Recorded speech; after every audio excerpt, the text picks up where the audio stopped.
The film begins with the two sisters talking softly while their mother is talking to guests. Younger sister Holly questions why guests have come in their father's absence. She threatens to tell their father their mother's secret. Older sister Hazel panics and scolds her, telling her never to do that or else their mother will be angry. She suddenly gets her first period and panics. Hazel's first period because growing up isn't weird enough already. The two sisters don't seem to know anything about it. Holly, horrified at the sight of blood, calls out for her mother. Surprisingly and rather horribly, she starts crying when she sees Hazel's blood-soaked underwear. She asks Holly to play a game where she has to count to 100 with her eyes closed and then repeat the process. She picks her up and goes in search of her mother and sister. She goes downstairs, and after a bit of searching, finally finds them. She is horrified by what she sees, and lets out a terrifying scream. Her mother is drowning Hazel in the toilet. When she realizes her mother has seen her, she runs and grabs an umbrella for protection. Her mother picks up a knife and frantically searches for her, screaming for some invisible guests to leave. Holly nimbly hides behind the curtains. She opens them a little and tries to find her mother. Her mother comes up behind her, frightening her badly. The maniac tries to stab her, saying she has no choice. Just then, her father comes home and immediately tries to calm his wife down. What follows is a terrifying encounter between the couple. The mother attacks and kills Holly's father, and in the process bathes herself in his blood. She screams at Holly not to leave as her husband dies on top of her. In the present day, Holly is married to Tamsin aka Tim, an enigmatic artist. The married couple is trying to have a baby. After spending time with her husband, Holly relieves herself in the bathtub. She cannot urinate in the toilet because of her traumatic past. Later, she takes birth control pills that she had hidden behind a childhood doll. The next day, she sees a mother with her baby in a department store and has a panic attack. She sees a small mirror stuck in the snow and brings it home. Back at her home, Tim is losing his mind creating the latest cover of her book. He says that the process of creating the cover was natural and easy when he wrote about her. He shows her his painting and asks for her opinion. She begins to touch herself while remembering her husband, but then she remembers her tragic past. Her breathing becomes heavy as she stops. Later, they are celebrating their 3rd anniversary with 2 of their friends. Tim reveals that they are planning a baby, and both congratulate them on the good news. Rich suddenly talks about a trendy cult called the Umbrella of Love and Mind led by Bruce O'Hara and his article on it. The cult believes that the apocalypse is coming soon. It is a mix of Scientology and astral travel. Holly seems to know about this cult because her friend Valerie from New York joined it 2 years ago. Valerie disappeared without a trace. Their friends let them know they are in town and invite them to the event the next night. Maybe they will meet Valerie too, who knows? The couple doesn't think it's a good idea. Suddenly, Holly is grabbed by a little boy, and she struggles to free herself. Needless to say, she is shaken by this sudden encounter. That night, Holly can't sleep. She goes to her husband's work desk and looks at his work in progress called Apocalyptic Visions. She rushes over to read their findings. There is a newspaper cutout of a tragic event from her past. Tim doesn't seem to know anything about Holly's childhood. Just then, she hears a clicking sound and goes to find the origin of the sound. She sees a hand reaching out of a room that looks just like her childhood room. A voice whispers to her that it is Valerie. The scene suddenly changes to a bright room. Holly asks Valerie why she disappeared and why she never bothered to call. She replies that she had no other choice, but she is here now for a greater purpose.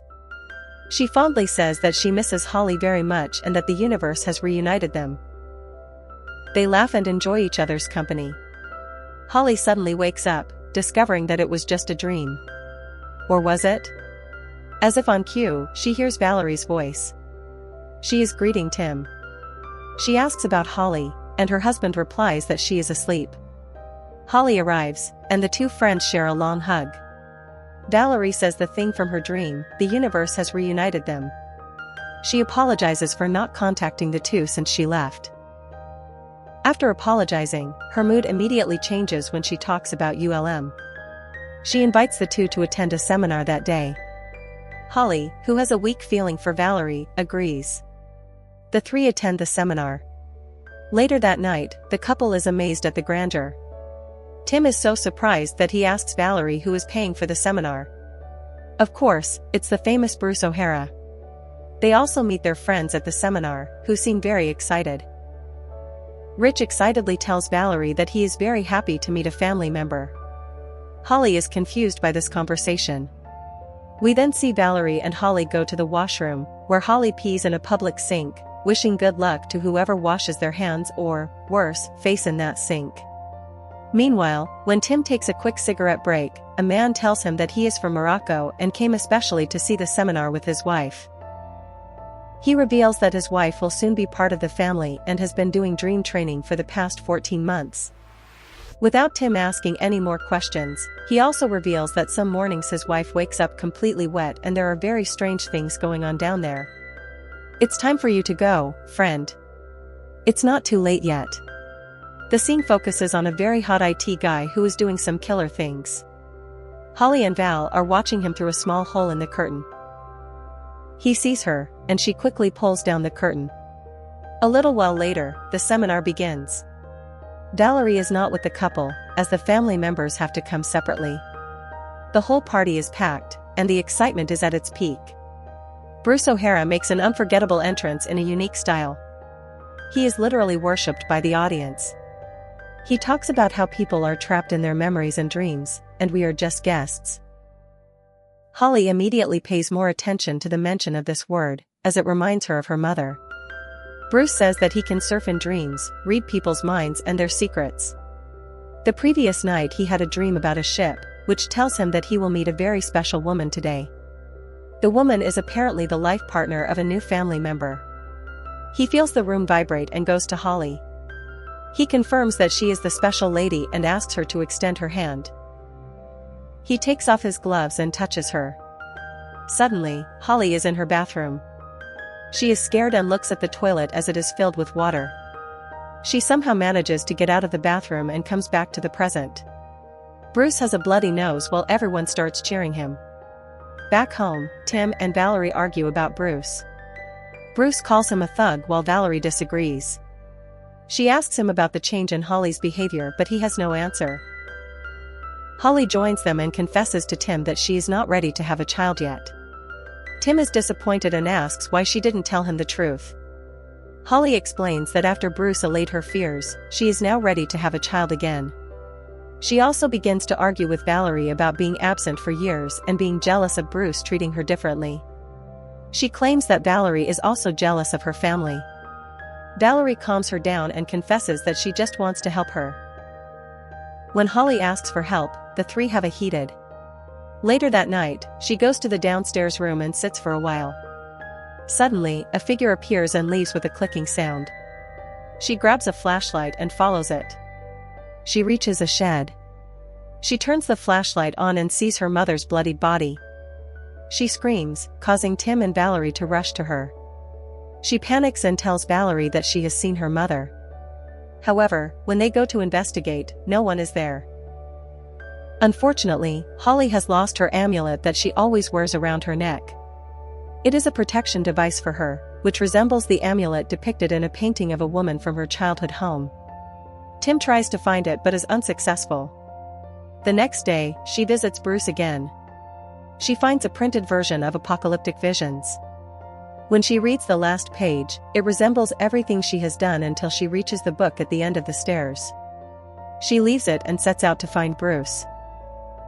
She finds him beside her. She touches her shoulder and suddenly she comes back, revealing she was walking in a dream. Bruce advises her to go back to where everything began in her memory. She goes back to her childhood home.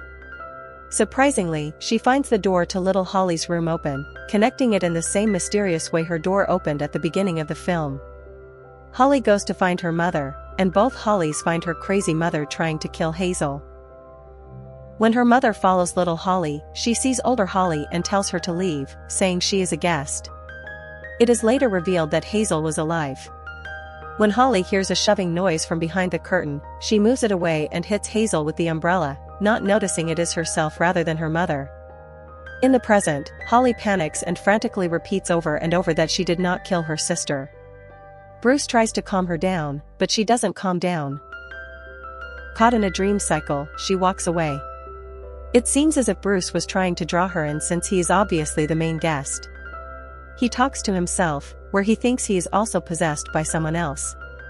She returns home and finds Tim and Valerie. She spots Hazel, but when she calls out to him, she walks towards him, covered in blood. Valerie shakes him to bring him back, while Tim lies in the woods holding his amulet. Also, Bruce arrives and says that only he can get her out of the dream cycle. Unfortunately, Tim arrives just then, but Bruce tries to finish him off. Tim loudly claims that he loves Holly, but Bruce denies it. While he is trying to die, several cloaked men arrive. Bruce calls them his children. They drag Holly away and lay Valerie down and begs Bruce to stop everything. She spits at him that she trusts him, but he doesn't pay attention. Instead, he stabs her in the eye and kills her. Holly screams at this brutality, but nothing seems to bother her much. Bruce declares that he is ready to embrace his new family. Just then, Hazel appears from the toilet, her corpse turning white in the moonlight. Then her mother arrives. With the whole family gone, Bruce begins his work and Holly laughs maniacally. Bruce takes out a knife and skins her mother. He wears a mask made from her mother's skin, takes off her clothes and touches her stomach. So, suddenly, she is pregnant, a total Freudian nightmare. Holly struggles to give birth, and after a while, finally pushes the baby out. It is a mass of flesh and blood, which she breaks open to find the baby inside. Bruce also cuts flesh from her mother's back to use as a towel to wrap the baby. Hazel reaches out to touch her sister in reverence, but when she looks up, it is the woman from the painting who also has the same amulet. After a series of bizarre events, Bruce and all the visitors bow down to the new master. Holly takes the baby to the balcony. Looking down, she finds hundreds of visitors returning to the new master. Bruce blows a horn in celebration and horns appear in the sky. The whole scene is reminiscent of the painting Tim made for the cover of his book, Apocalyptic Visions.